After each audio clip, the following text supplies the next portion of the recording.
That's 1.07 million ounces since the beginning of the year. Yeah, it didn't go into GLD, mate. So where did it go? They now have to keep printing or we crash. We've got this ticking time bomb. Talking gold with the one and only Andrew Maguire.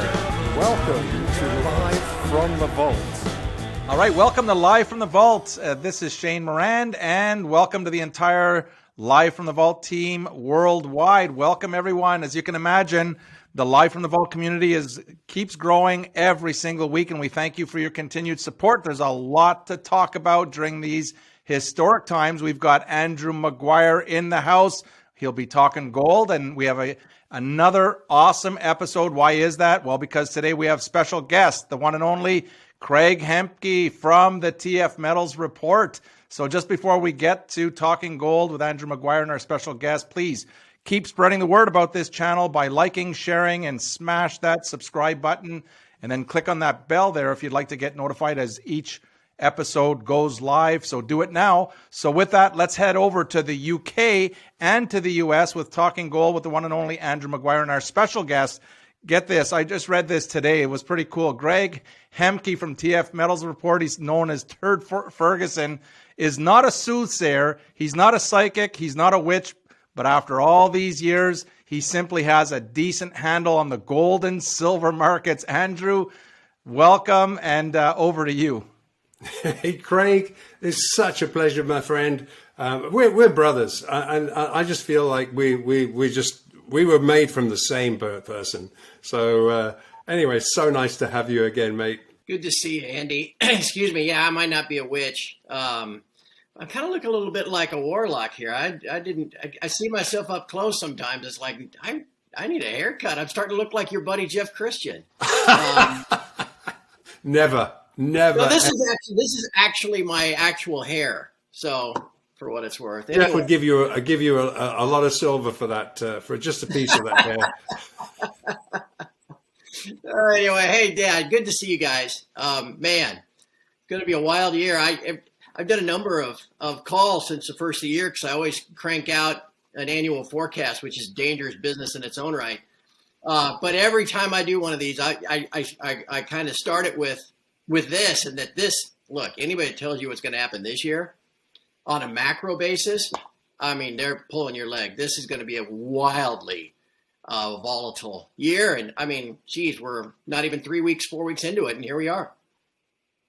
Yeah, and I saw that report. It's always well received, and I think you did that via the Sprott channel, and really good, really excellent. I mean, so I mean, it's hard to distill stuff down, but essentially, we started this year a little more bullishly than I actually really anticipated, but some structural stuff going on here. Craig, what are you seeing, my friend? Yeah, you know, we came out of the last week of the year, last 2021, you know, and drifting higher and like, hey, okay, maybe we got a little momentum. And man, they just put it to us. Remember on the first trading day of the year here in the U.S., then on the third day, it's like, oh, man. But it's been pretty good ever since. And excuse me, as we record this, there's a cute little channel on the daily chart that gold keeps following higher without getting overbought. And I mean, that's where a bull trend should look. And one nice thing, Andy, is, and you know this, while it's painful and frustrating to kind of flag out like this on a chart and consolidate gains after a big run, because everybody wants to keep going. But that's never, it seems, how it works. But, you know, the longer you channel, you kind of consolidate like this and flag out, the more it becomes clear to everybody what the levels are that when you break out, you know, and so everybody right now is looking at 1880 and then beyond there, 1920. And as gold takes out those levels this year, there's not a whole lot of people that follow gold or follow the markets in general that won't notice, you know, where, you know, a lot of times you get a breakout, you know, and it's like, oh, and it takes a while for that to catch on. So it's possible that once we, you know, start exceeding some of those levels, things could move pretty quickly. And there's a number of macro issues that might drive that, Andy. That's for sure. Yeah, and I think one of the good things, one thing I love about you, Craig, you don't just have a view of what's going on in the paper markets. you also see the other side of the picture, and I guess we tend to live in this COMEX central world, and everyone looks at the COMEX, and obviously it's a major factor, and I think it is personally. I think that is where where the BIS operates. Definitely central banks operate. We have, of course, GATA.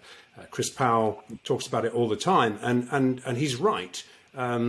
It is because it's a paper market, and in my view, because it's a paper market, and because you can basically, there's enough suckers in this paper market to take an undeliverable contract, borrow it off the big guys, and play a game, which they're going to lose. As in any casino, 95% goes to the house and 5% goes to the players. So, but I think the central banks can't really operate so fully in the over-the-counter markets because it's deliverable. And I think one of the key things I'm taking away right now, especially after the 280 tons of SLV that supposedly went into the SLV yesterday into a declining silver price. Yeah. But you can see that basically the flywheel is all paper. And so you can settle out the paper market. The minute you start to go into the over-the-counter markets, which is physically deliverable, then really you're starting to get on very, very dicey turf. So, and then I noticed that the one flywheel that's left is the ETFs. With this, the ability to not, and what was it? I mean, we just did something on this a minute ago. What BlackRock said, we may be unable to acquire enough of the metal and the SLV may suspend or restrict the issuance of baskets of shares. Hello, hang on a minute. 280 tons of silver was bought yesterday, Monday, and the price went down. Hold on, I can't buy that silver. No one I know can buy that silver. If we went at market and bought silver, it'd be $30. It'd be at least $30. Right. So to me, it's an interesting that. Thank you for having that bigger view. Well, Andy, I got to pat you on the back. I mean, getting to know you over the last decade, I mean, you were the one that first taught me about, the shenanigans in London, and the spot index orders and the unallocated book and how they just take metal and move it across a line in the vault with a forklift and all this. So anyway, the thing is, so many people look at gold and they think of it as just as you say, a dot on a screen. It's just a price that crawls on the bottom of the page on CNBC. But there's so much more that goes into it. And if you're going to follow gold as I do, like I tell the people on my site, what they pay me for is to be their eyes and ears. I'll sit here and watch this stuff all day long and, write about it in the morning and record a podcast in the afternoon so that you don't have to. And if there's something big going on, I'll let you know.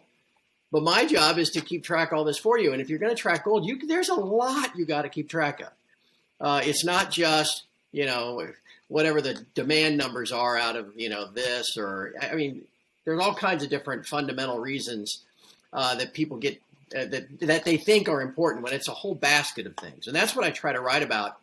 That's why I call it a macro cast when I write these annual reports. And I'll give you two quick things, Andy, that are already in the news here in January that are driving gold higher. One, I mean, again, we're right back to where we were in either 2010 or again in 2019, where the Fed is trying to convince everybody that they're going to tighten. And you got these banks out there saying they're going to hike 4 or 5 times or they're going to run off. I saw Goldman yesterday say over the weekend saying they're going to run off the balance sheet by $100 billion a month. Wow. Come on, man. Wow. But look, they played this game before, Andy. You go back to 2009, QE1 was going to be a one-off, right? It was $700 billion. Oh, we're not monetizing the debt, Bernanke said, and it's only a one-time deal. And so as we go into 2010, they're still trying to convince the markets of that. Well, by November of 2010, here comes QE2. And it was when the curtain was pulled back and everybody went, wait a second, they're just BSing us. That silver went from 18 to 48 and gold went from 1,000 to nearly 2,000. Okay, so then, hey, let's play this game again. So from about 13 to 18, we get Operation Twist and all this other crapola, and they let rates go up to where the 10-year note got over 3%. They ran off like $700 billion off their balance sheet in 5 years, not in 5 months like Goldman Sachs says they're going to do. Anyway, we got to that point, and in November and early December of 18, the stock market cracked. And it fell about 20% in 20 days. And the Powell pivoted in the market, and he panicked. And after a New Year's Eve meeting of the president's working group on financial markets, the plunge protection team, this really did happen. I mean, it was reported by CNN and, on regular news outlets. All of a sudden, the markets go up 1,000 points on the day after Christmas. But that was when Powell informally changed policy. He formally changed policy and started cutting rates in June of 19. Again, 19 being a year that began with all these banks talking about 4 more rate hikes and the 10-year going to 5% and all this stuff. Wrong. And again, what happened? The curtain gets pulled back. The Fed's revealed to be a bunch of charlatans and liars. Gold goes from, $1,250 to all the way to $2,100, I guess. By the time we got, we peaked out in August of last year. Silver went from 14 to 29. So here we are again. Same old crapola. Fed's going to hike rates. They're going to run down the balance sheet and all this stuff. And already we're seeing what the stock market down 10%. Okay, look, it's not going to happen. That's the first thing. Second thing is, and this is something that I picked up from Zero Hedge that I don't, they write about it, but I never see reported anywhere. And it's something called the Chinese credit impulse. And that's let's just, for the sake of simplicity, it's a measure of whether the Chinese are tightening or easing monetary policy. And if the credit impulse is rising, that means they're easing. And if they're easing, then there's more yuan floating around. And invariably it flows out and they start buying stuff. Okay? So the last 4 times that they've been easing and the credit impulse has been rising, commodities have soared. And a lot of times it's spilled over into gold. Gold goes 20, 30% during that easing cycle. Silver might go twice that, 70, 80%. Well, guess what? Before we really started taking off last week, what happened? China cut one of their interest rates. And that credit impulse started to turn higher again from the same level that it's turned higher before on a chart. So I think we're in a spot now where even with the rising dollar, as we saw last week, commodities are just soaring. And I mean, not just gold and silver, they're along for the ride. Copper, the industrial metals, crude oil is $85 a barrel, wheat, soybeans, I mean, you name it. Everything's going up, and I think that's kind of tied to the Chinese buying as well. Anyway, I wrote all about that in my forecast this year that allowed me to kind of put pieces together that I expect, higher prices and some building momentum. Again, with the caveat that, God knows how this will all play out. This is going to be a crazy year. And it's interesting because we've got Fed tomorrow. We're recording this on Tuesday.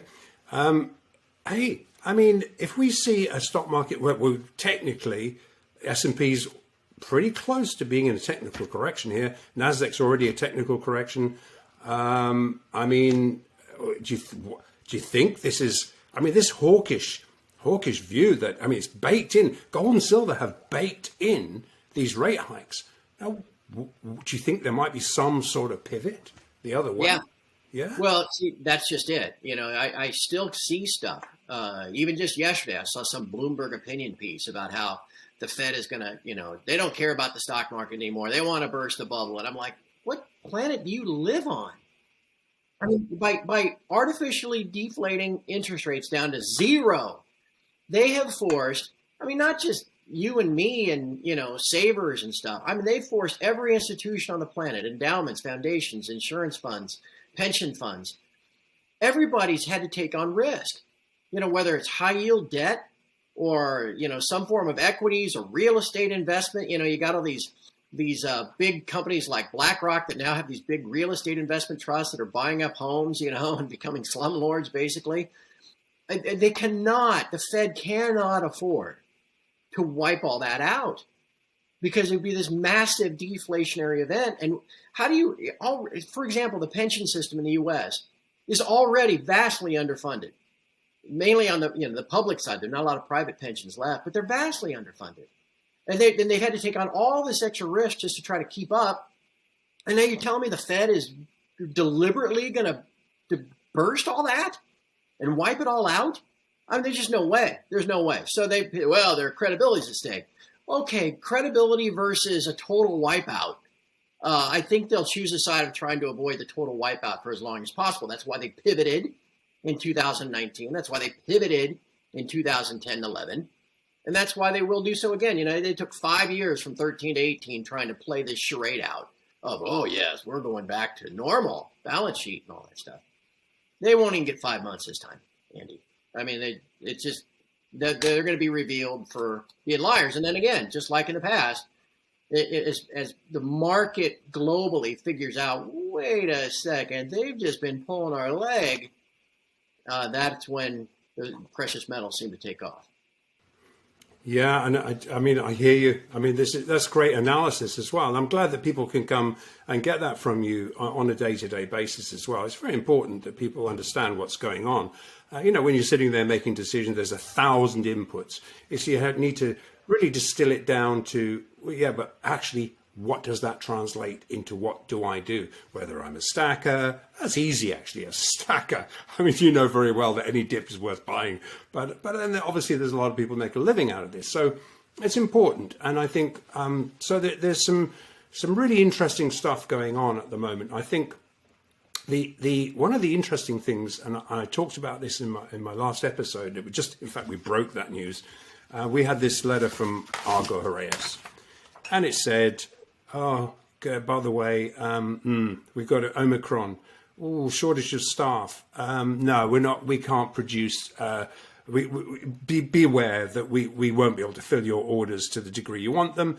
And guess what? You want any silver? Forget it. We've shut that down completely. It is dry. Obviously, we're using any resources we have to produce gold at a far lesser rate. Now, what happened? What happened the last time?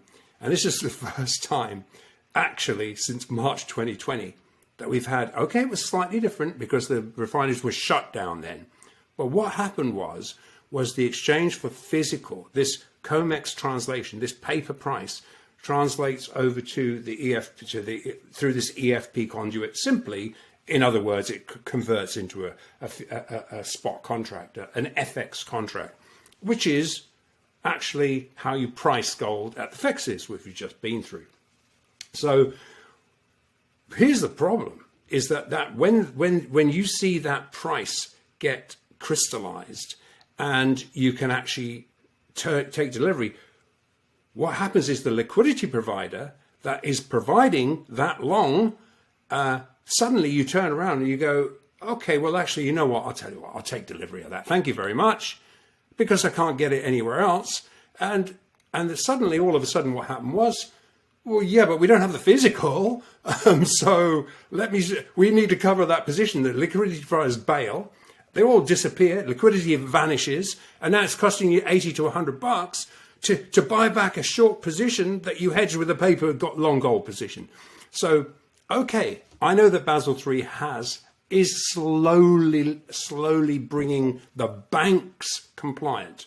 They are coming to be compliant because literally they lost a lot of money. A lot of these banks, European, Swiss banks, pulled out of that business altogether. And in fact, they even pulled out of the third-party custody business, which is so profitable. They just didn't want anything to do with it. Compliance said no. So you've got this effect where, yes, the Bank of International Settlements can create unallocated contracts. They can throw them into the COMEX, but you don't have the banks joining in with them anymore. And it's an interesting, subtle difference. It's very subtle, but it's coming. And in fact, you mentioned silver and you mentioned commodities. All commodities are going to be NSFR compliant ultimately. They have to be, because again, it's about compliance. It's about these banks are on the hook. Now, gold, obviously, the officials, as we call them, the central bank of central bank, the Fed, yeah, they have an interest in capping gold. They don't have an interest in capping anything else. And really, it's about competition of gold and the dollar. So it's an interesting dynamic at this point, because we see that the agent banks starting to pull away. We still see the need to cap gold. It's happening, and we see that. We see it in options expiry. We're seeing a spike higher to $10. You see it coming right back down. We see a capping at 1850. Why is that? It's because on Monday, Bank of International Settlements really wants it around 1830-ish. But what's happening is that we're now seeing this AFP situation because the refiners are now no longer producing the kind of volume that makes a liquidity provider comfortable, and the liquidity providers are in general having to back their long positions with physical, which makes it very difficult. So that means a short position on the COMEX, when it's hedged with an over-the-counter position, unless it's actually held by the Bank of International Settlements, is actually backed by physical. And so now you have a physical contract being backed by, obviously backing a short position. And we're starting to see that process. And I think because what happens is ultimately the EFP is the flywheel. So the EFP, it comes into the EFP if the price gets too low. We see backwardations. We already see anything below 1830. We're seeing massive backwardations, $2.50 even. Anything below 1840, we're also seeing the backwardations. What does that mean? It means that you've got an opportunity to arbitrage the difference between the COMEX price, which is cheaper than the cash price. And so we're starting to see this effect. And without the agent banks there to actually control that flywheel, this flywheel then has two choices. You either allow the Russia, China, BRICS countries, you and I, to go and buy that physical and literally translate that into a physical and take it off the market, or you spin what you can into the ETFs. And currently we're seeing that spin. And we saw Bloomberg come out, I don't know if you saw this yesterday, Bloomberg, exchange-funded traded funds added 923,790 troy ounces of gold. That's 1.07 million ounces since the beginning of the year. Yeah, it didn't go into GLD, mate. So where the hell did that go? That's the question. Where did it go? What do you think? Yeah, that's I might just mention it aside. We've watched Bitcoin fall this year, and it's had a really tough start to the year, and actually the last 90 days. And I think it's funny. I mean, I own Bitcoin too. I mean, it's not like I'm against it or anything, but all the people have been proponents of it for a decade are like baffled. Well, wait a second. The halving took place and the hash rate is record highs and all these things that used to correlate with higher Bitcoin prices. Why doesn't that work anymore? Well, guess what? The banks have financialized it. Just like gold, they've created all this synthetic Bitcoin now, whether it's in futures contracts or ETFs or all that stuff. So wait a second. Now all of a sudden it's trading like gold, where it's capped and managed. That's a shocking development. So anyway, that's just the way where we are. But like you said, there's a chance now through Basel III that we're finally making some progress in creating, I guess we call it a financial disincentive for the banks to continue with business as usual. You mentioned the EFPs. I remember Eric Sprott telling me in about 2017, he said, "Do you notice this volume of these exchange for physicals, how it's just exploded?" So I've been keeping track of it on a daily basis for 4 years. And there were days before March 2020 when it was like 30,000 contracts being, exchanged for physical, whatever that meant.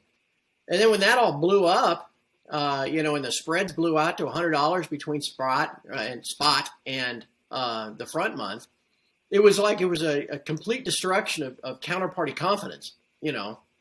I'm not going to short this here because I don't think you're going to be able to deliver metal. And with now the situation in silver again that you referenced with refineries shutting down due to either it's COVID or electricity issues in Europe, we're getting back to that kind of supply tightness again. And I'll give you one more thing, Andy, that has been on my mind. I've been even after last week. If you get into the nuts and bolts, get granular in the Commitment of Traders report, there's a category called swap dealers. Okay, well, what's a swap? Well, what's a swap? A swap is a derivative. Okay, well, what kind of derivatives are we talking about? Futures and options. Okay, well, who deals futures and options? The banks. Okay, so why don't we just wipe out swap dealers, a category just called bank trading desks? But anyway, We don't want to make it too clear for everybody what's going on. Oh, Well, the swap dealer category in silver is net long silver contracts. Not much, maybe like 1,000 contracts.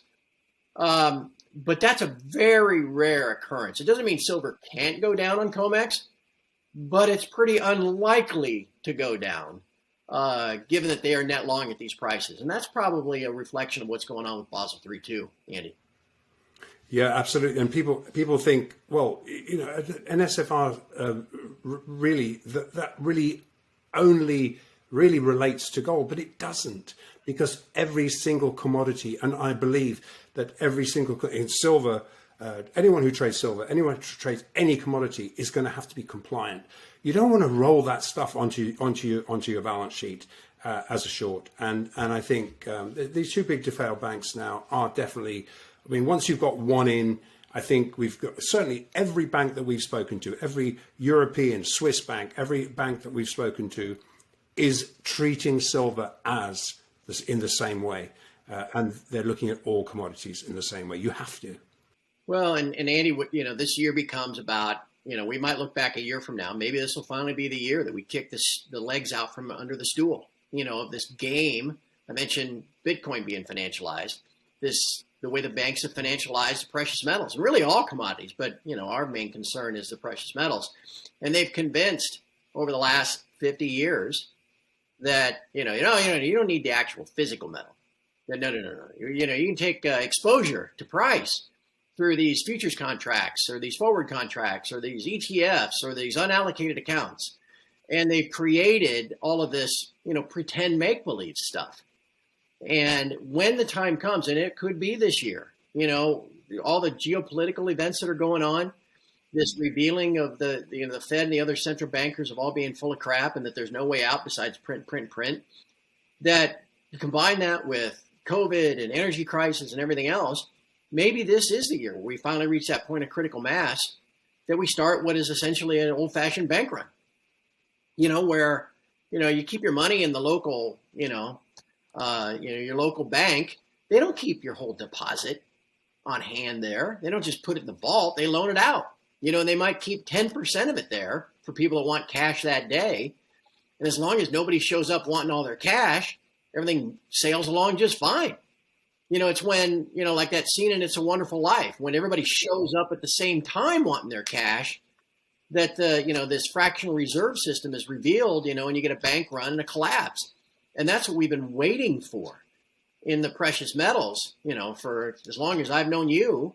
Can we get to that point where we kick the legs out from under the stool and people demand more physical metal than the system can provide?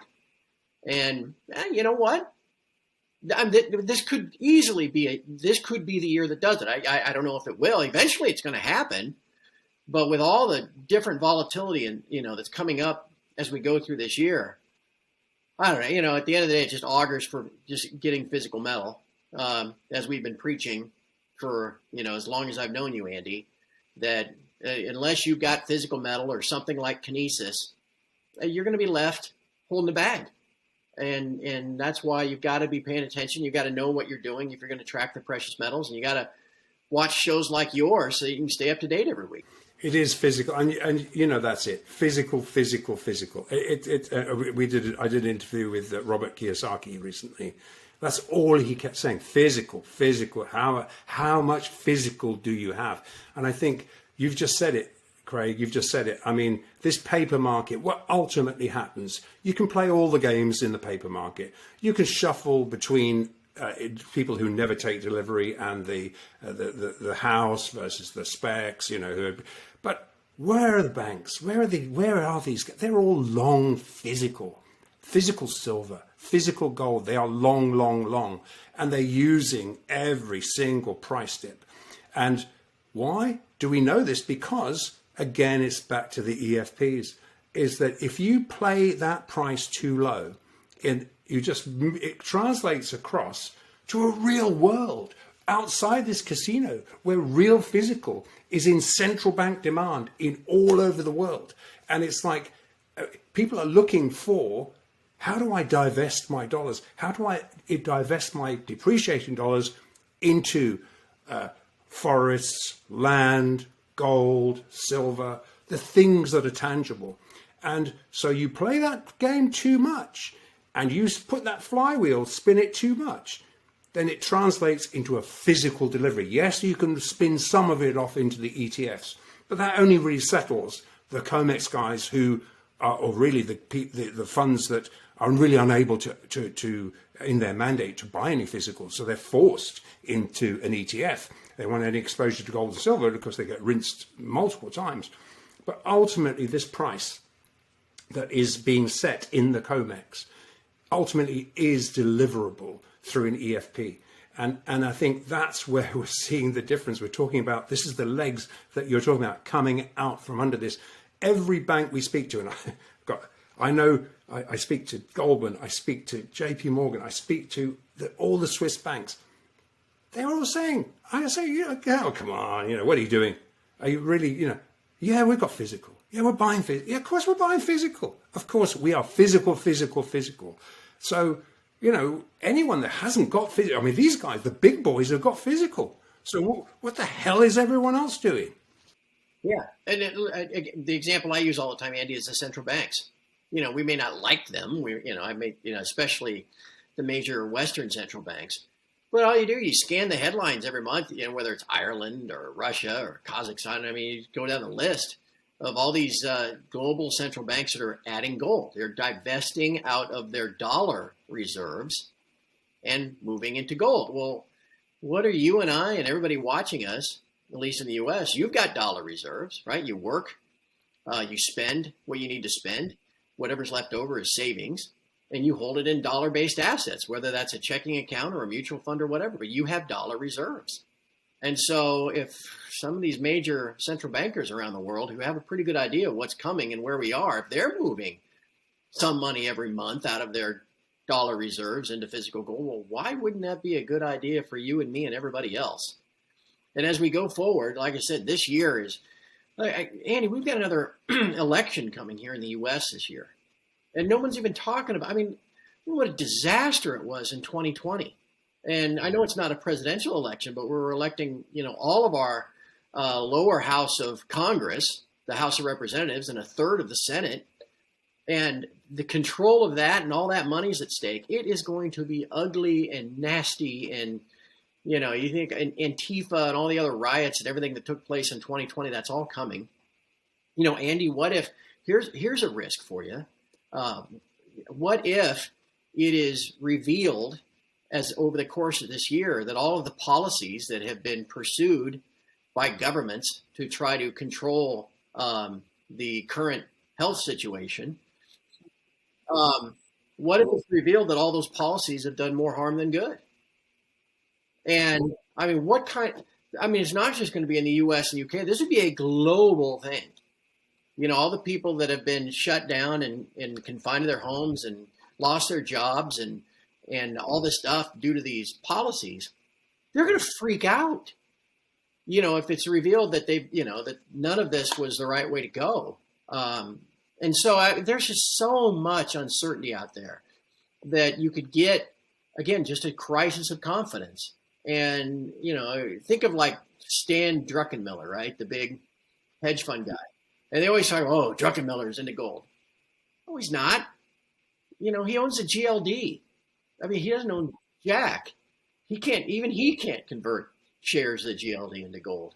So what if a guy like that all of a sudden wants the real thing? And he's just one guy. What if all these different hedge funds and high net worth people and everybody else that thinks they own gold, but all they own is exposure to price? What if they suddenly want the real thing? What if Russia and China finally team up together and say, we're sick of the U.S. and their hegemonic control of the monetary system. So we're going to offer an alternative, just an alternative, for people to use. And we're going to back it, some way with some of our physical gold. So you have confidence in using it. How would that change things? So all this stuff is out there. As the year progresses, and again, I just keep coming back to that. It's going to feel, we're down. Stock market's down 10% in January. if that's not a sign of just how crazy this year might be, I'm not sure what is. Man, it's going to be something. Yeah, and if you and again, you've said it, and there's I think America is something that I look very close at, because what that dynamic you just discussed is massive, and there's, I think you've got half of the American population very unhappy with the situation, at least half, and the other half beginning to wake up, perhaps, to hold on, was this the right policy? Was it not? I mean, and there's a lot of issues there. You have to be very careful what we talk about, because they start to pull your videos. But I think one of the things that really I get a lot of questions on, I get people phoning me every day and say, Andy, where do I put my money? I have bought gold. I have bought silver. What do I do with my money? And I say, well, first thing to do is try and get it out of the bank. It'd be better off to take even if you don't buy any more gold or silver, you should buy anything, that real estate, land, forest, etc. Yeah, I mean, we've done all that. So, but what do we do with our cash? So, well, take it out the bank if you can and put it in a vault, but because bail-ins is the next thing. And we, it's in every single legislation. I think this is the issue that people forget. With so much going on, we forget that bail-in legislation is in every single country except Liechtenstein, but every single country in the world, there's bail-in legislation.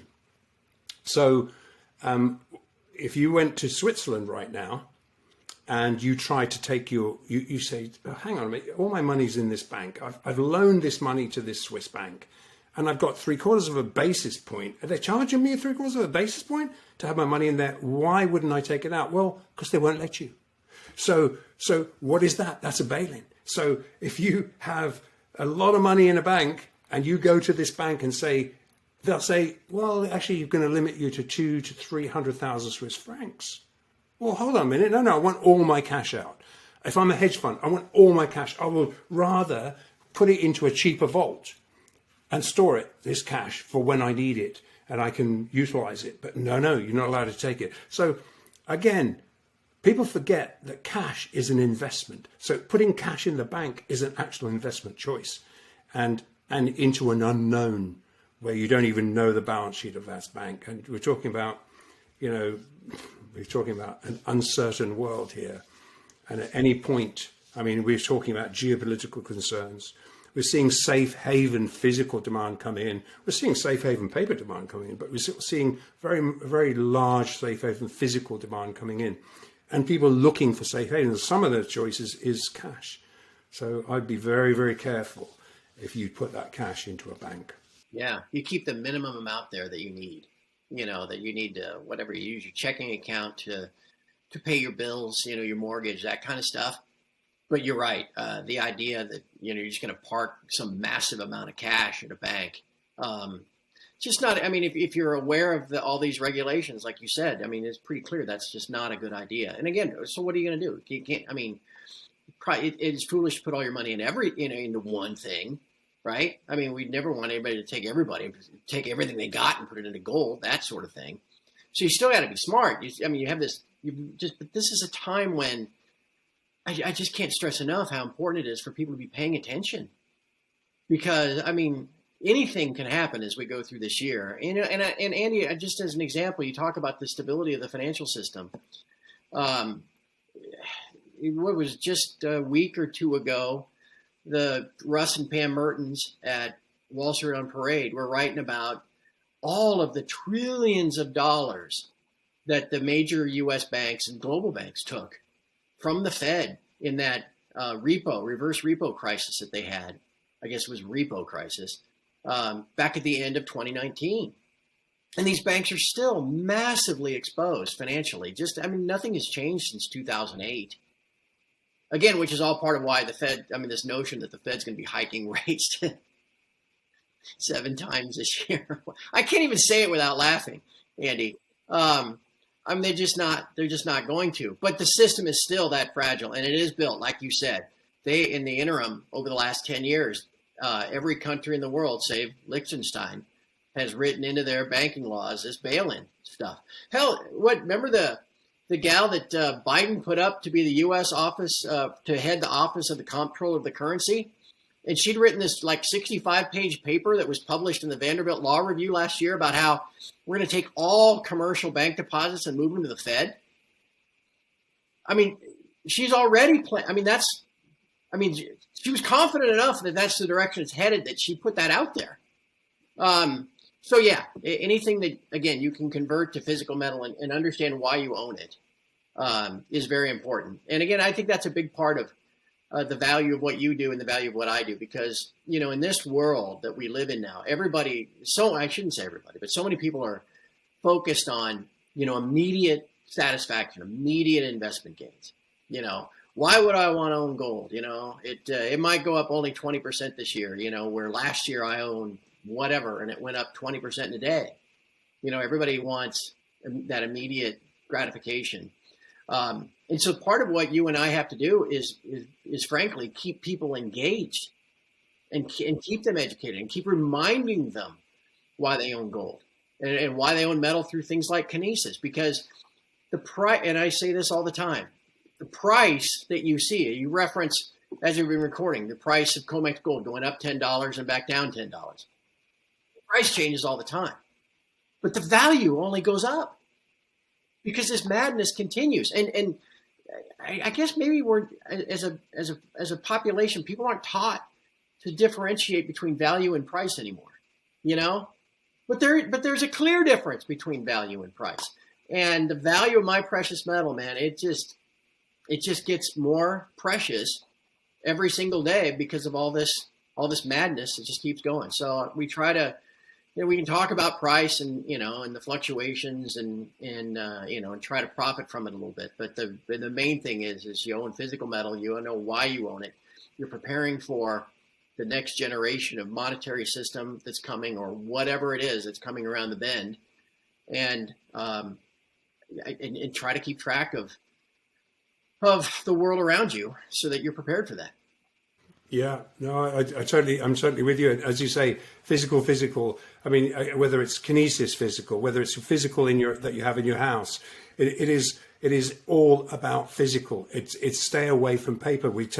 I've heard you say it. I say it. Don't become part of the problem to people. Look, yes, if you're a trader and you know what you're doing, obviously it's your business. You have the correct financial advice. You know how to discern the market. You know when to get in and out, and you're probably a fleet trader. Fine, then you know what you're doing. But my God, don't be a speculator. Go into that bloody pit, which is really the COMEX casino, and expect to walk out with any money at all. And it's in fact, it just doesn't happen. And I think one of the interesting thing that keeps popping to mind is the fact that we have a diverging world. And right now, today, I wake up this morning and they're saying, oh, this Russian conflict, there was, 900,000 American troops on the border. I mean, you know, there's a jockeying geopolitical bomb that is being hanging out there. There are people that would just love the American military complex would love to have another war. I'm sure it would suit everybody, suit the Fed, it suit everyone. I think I see a divergence here between the Fed and the BIS coming.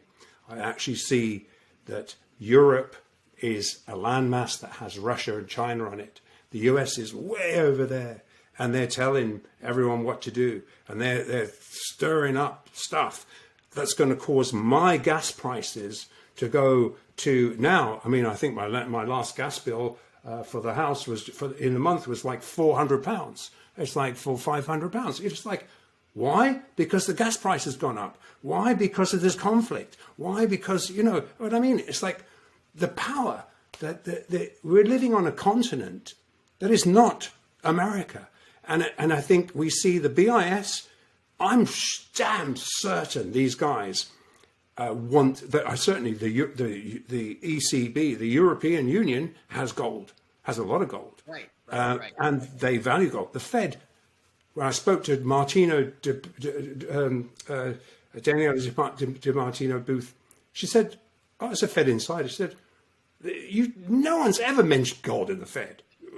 They don't talk about gold. I mean, good God, we're going to see this. I think there's going to be a massive divergence, and I think we're going to see a split between what the Fed wants Basel for. It wants social credit. It wants to put the system in across the world.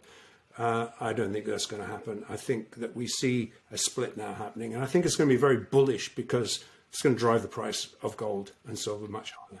And Andy, one last thing to that point. A guy I know by the name of Tom Luongo told me this, and I thought, well, that makes sense. And he said, to what your point is about the ECB having maybe a different outlook for gold than the Fed, in that, I mean, what does the ECB have for assets? Nothing. I mean, they got what, 9 trillion euros on their balance sheet of debt, right?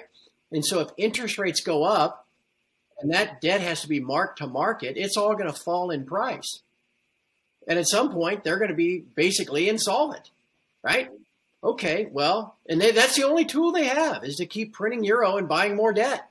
All right, so let's just say that, they're in a kind of caught between a rock and a hard place. Well, what's the one asset that the ECB does have, Andy? What is it, 6,000 tons of gold? Yeah, so what they would, I would think, be open to the possibility of a higher gold price. Yeah, sure. Their balance sheet. Yeah. And so that kind of, again, let's just put that log on the fire too, that augurs for, I know it's been I've aged probably 5 years in the last 1 year because this you look fine there. Yeah, right. It's my birthday coming up this week, by the way. Well, we stop counting, don't we? Oh my God, it's just. So anyway, as an aside, but anyway, you've got all these things going on this year, and it has been a very challenging last 15, 12 months. But that doesn't mean, it's time to give up. Oh yeah, I'm giving up on. You've got to understand what has gone on, and as we began, we just talked about the longer you stay in a consolidation phase like this, the more eyes are upon it, and the more people will notice when it breaks out. And one last thing in that regard. Silver traded for better part of 7 years. 7 years. Between $14 and $18 an ounce. And so it's not just you and I that kind of got used to staring at it in that range. It was every consumer of silver, every producer of silver, every bank, everyone around the planet. Well, then all of a sudden in July and August of 2020, it goes from 18 to 28. And that's a pretty massive reset of price higher. And so in a bigger picture, the fact that it is consolidated now for 15 months between 22 and 28, just as market participants, if you will, have gotten used to this, okay, this is a new paradigm. I guess we're not going back down. So that then now when it breaks out above 28, everybody's going to notice, and that's when things start clipping off to the upside pretty well. So again, it just augurs for staying patient, averaging into, metal through kinesis and all the other ways you can get your hands on some physical, and just know why you bought it, know why you continue to own it, and understand, like I said, that price does not equal value. That stuff is in the madness of this world. As we get to the end of this debt-based system, your precious metal is going to be just absolutely almost invaluable when the time comes. So sage words. Those are sage words, and I think it's coming from a person I very much respect. And I think on a much lighter note, I hope Shane puts in that link to the little video that we made with you. I think a few months back. I think it's had over 8,500 views, 800,000 views or something. Yeah. Coming up for 1 million views. Come on, guys. Let's make it 1 million, because it's a brilliant little video that you went through, and this really basically taking apart the paper game and making it so understandable for people. It's been everywhere. And in fact, I spoke to someone today. I said, oh, it's just somebody I met in town. And I said, oh, I've got Craig Ferguson coming on. And he said, is he the guy that did that video? Yeah, he's that guy that did that video. Well, yeah, let's get it to 1 million. My daughters would think that's pretty cool. Yeah. There was a point where my youngest daughter found an entry in the Urban Dictionary that was attributed to my site, and she thought, "Dad, you made the Urban Dictionary. How cool are you?" And I was like, "So if I get something with 1 million views, I mean, we'll be right up there with the Kardashians, Andy, you and I." Oh yes, indeed. Except I think you've got more to say. And you're a little less plastic. You're wearing your age a lot better than David. Hey, listen, thanks so much for your time. And you know what? We'll do this again. We're going to do something with you and I and Tom soon. Let's just thank you so much for all you've done for us, for the industry. People can find you at TF Metals, yes? TFMetalsReport.com. And hey, you know, I'm thinking, Andy, if you don't mind, I have run in the past like a coupon code if people want to kick the tires on my site for a month and see if it's helpful or not. And I just ran one on Greg Hunter's site, and a few people picked it up on it, and you know, thought, well, okay. So if you don't mind, we might as well do it again. We'll use what would be a good one? We'll use just Kinesis. How's that? Then I can keep track. There you go. So you go to TFMetalsReport.com. You sign up for a monthly subscription. It'll cost you, it's $15 is all. But at checkout, if you enter the word Kinesis, Kinesis, you get half off your first month. So it'll cost you $7.50. Perfect. 25 cents a day. You can quit, you can cancel. If you don't, then you'll just start paying the regular freight at $15 a month until you do cancel. But it's a way for, maybe I sound hyperbolic. I don't know. Just crazy old man, you know, screaming at the clouds. Which, you know, Andy, we are getting up there. But I really, this is going to be some kind of year. And there's the more information you have to help you stay on top of things, the better off you are. Keep watching these videos that you guys put out every week. You know, keep educating yourself about what's out there. And if I can help you with that, please give us a try at TFMetalsReport.com. And again, the coupon code of Kinesis, and at least let you see what it's all about for half price the first month. I encourage everyone to actually do that. Thank you, Craig. Thank you, my friend, my brother. Thank you. Andy, one of these days, I'm going to get back across that pond and buy you a pint. Maybe 3 or 4. Yeah, thank you, my friend. I look forward to it.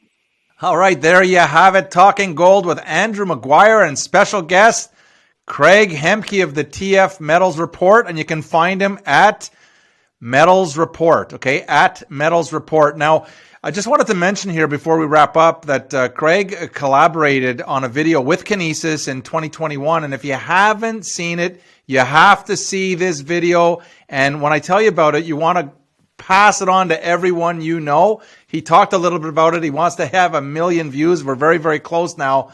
But if you want someone to really understand the gold and silver markets in a few minutes in a really, really entertaining way, it's called The Biggest Gold and Silver Swindle of All Time, and we'll include a link below.